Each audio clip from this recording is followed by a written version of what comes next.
কাউকে খুশি করতে পারতেছেন না তো। ওনাদের উপরে হ্যাপি কে? এনসিপি ছাড়া দেখেন তো কে হ্যাপি? যে হ্যাপি তার পেছনে আবার বিশাল সৈন্যবাহিনী সবসময় নিয়ে রাখতে হয় তাদের নিরাপত্তার জন্য।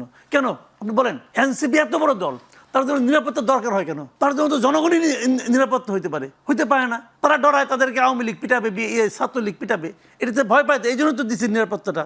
তো যাদেরকে তারা ভয় পাচ্ছে তাদেরকে তো পুলিশ দৌড়াচ্ছে সারাদিন, খালি ওই মিটিংয়ের সময় না, সব সময়ের জন্যই তাদেরকে দৌড়ায়। তো তারা তাদের জন্য ভীতিকর হয়ে গেছে। আর তারা একটা মিটিং করতে পায় না, সঙ্গে পুলিশের বহর লাগে। আজকে দেখলাম রাঙামাটি একটা ভিডিও দেখলাম, উপরে থেকে উঠাইছে, এনসিপি মিটিং যাচ্ছে, 15-20 জন লোক যাচ্ছে, পেছনে বিশাল বহর। এই যে বহরগুলি যাচ্ছে, এদের পিছনে একটা খরচ আছে না? এদের বেতন আছে না? এদেরকে আমরা বেতন দিই এদেরকে পালার জন্য, এদেরকে নিরাপত্তা দেওয়ার জন্য। এখন ওরা ছাড়া আর কেউ খুশি নেই গভর্নমেন্টের উপর। This is reality. এই গভর্নমেন্টের উপর কি বিএনপি খুশি? বিএনপিকে জিজ্ঞাসা করেন তো বিএনপি খুশি কিনা?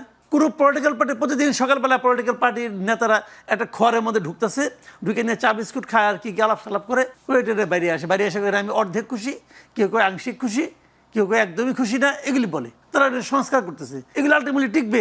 আজকে শিক্ষার্থীরা যখন ক্ষুব্ধ হয়েছে তখনও বলা হয়েছে এটা রাজনীতি, মানে এখানে আওয়ামী লীগ ঢুকে গেছে, ছাত্রলীগ ঢুকে গেছে, তারা এই জায়গায় গেছে এবং তাদের পুলিশ দ্বারা কাঁদানি গ্যাস ছোড়া, তাদেরকে লাঠিচার্জ করা, সাউন্ড গ্রেনেড ছোড়া, এই সব কিছুর মধ্যেও একটা গোষ্ঠীকে আমরা খুবই উল্লসিত হতে দেখছিলাম।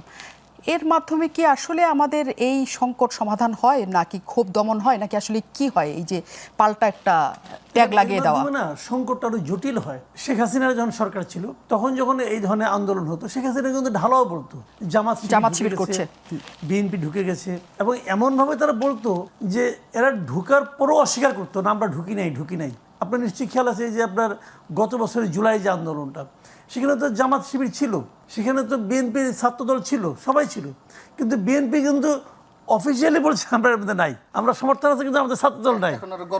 এখন গর্ব করছে, শিবিরটা তো নাই, ওরা তো বলছে আমরা নাই, আমরা এর সঙ্গে নাই। এটা সাধারণ মানুষের আন্দোলন। একটা জিনিস কি, সাধারণ মানুষের যে দাবি, সেই দাবি কি রাজনৈতিক দলের দাবি হতে পারে না? হতেই তো পারে, হতে পারে।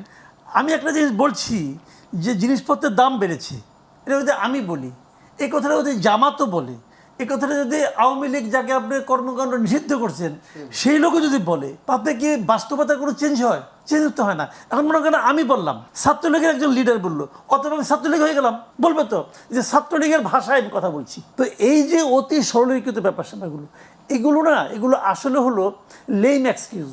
তারা এগুলো দিয়ে নিজেকে এটা কিন্তু কেউ বিশ্বাস করে না। ওরা যখন কথাগুলি বলে এখানে আওয়ামী লীগ ঢুকে গেছে, আচ্ছা আওয়ামী লীগ যদি ঢুকে, আওয়ামী লীগের লোক তো ছিল, আমি তো আওয়ামী লীগের একটা হিসাব বলি আপনাকে, আওয়ামী লীগ যেবার সবচেয়ে খারাপ রেজাল্ট করে, আওয়ামী লীগ যখন 2001 সালে, আমি যদি প্রকৃত নির্বাচন ধরি, আমি 91 থেকে আগেগুলো নির্বাচন বলি না, আসলে 2001, 1991, 96, 2001, 2008, আমি যে 4টা নির্বাচনকে ধরি, সবচেয়ে খারাপ ফল করছে আওয়ামী লীগ 2001 সালে। সেইবারও তারা ভোট পাইছে 2,28,00,000। ব্যাপারটা খেয়াল করেন।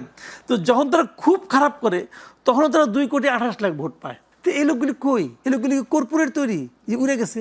হ্যাঁ, তাহলে এখন এই লোকগুলিকে উড়ে গেছে আকাশে, মানে ওনারা এই আমাদের মহান আপনার নোবেল বিজয়ী ঘোষণা করলেন, কালকের থেকে আওয়ামী লীগের কার্যক্রম বন্ধ, সঙ্গে সঙ্গে তারা সব মানুষ থেকে কর্পোরেট পদ্ধতি হলো, আকাশ উড়ে গেল।